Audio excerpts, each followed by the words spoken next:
We are going on a treasure hunt this week in our morning devotional thoughts. Not like a buried treasure, but seeing what the Bible says about earthly treasures. Good morning. I'm Pastor Ernie Lewis of the Blue Point Church in Sisney, Illinois, with your thoughts for Monday. You know, the Bible speaks a lot about money, about possessions, even those things that we treasure the most in this world. And Jesus taught us in his Sermon on the Mount in Matthew chapter 6 and verse 19, do not lay up for yourselves treasures on earth where moth and rust destroy, where thieves break in and steal, but lay up for yourselves treasures in heaven where neither moth nor rust destroys and where thieves do not break through and steal. For where your treasure is, there will your heart be also. Jesus is warning against hoarding earthly treasures down here, or any kind of personal wealth, or even material possessions. Too many people spend their whole life trying to amass some kind of fortune, or even a treasure that maybe brings them security and leaves a legacy behind for others. Unfortunately, many times when people leave wealth to their children, it's just another thing for them to fight over when mom and dad are gone. Many of the priceless possessions that we collect while in this world will mean nothing to our descendants. I mean, except things that they have to throw away or split up or put up for some sort of auction as a useless household item or a collectible of some kind.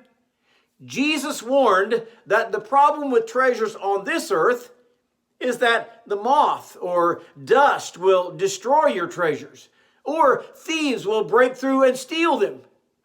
In the day that we're living in, the thieves may be the government that are going to tax your savings until they leave nothing left of what you have put together in this world and all that you've done. But Jesus says the real answer to this dilemma is lay up for yourselves treasures in heaven. By the way, I hope that you already have an account there. I hope that you've opened an account in heaven and you are preparing things there for the future. But laying up treasure in heaven may not involve dollars and cents or Bitcoin or commodities or whatever it is that you use.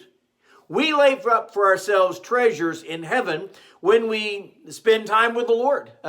We have cultivated our relationship and it grows sweeter. We're even looking forward to the time when we can be in his presence there in heaven. We lay up for ourselves treasures in heaven when we serve the Lord with humility down here. And we're a part of the church or a part of a ministry that is reaching out and doing what he has called us to. Perhaps a part of laying up treasures in heaven is giving of our earthly treasure down here, whether it be to the church or to missions or to some ministry that's doing a great work for God. You see, laying up our treasures has a lot more to do with preparing for eternity than it does for preparing for old age. Jesus is actually saying, stop wasting your time and all your money in temporary things that you'll leave behind here. For where your treasure is, he says, there will your heart be also. Let's plan for some heavenly treasures and set them aside this week. Make sure that we're preparing for a future that goes far beyond this lifetime into heaven, where Jesus will hold our treasures there for us.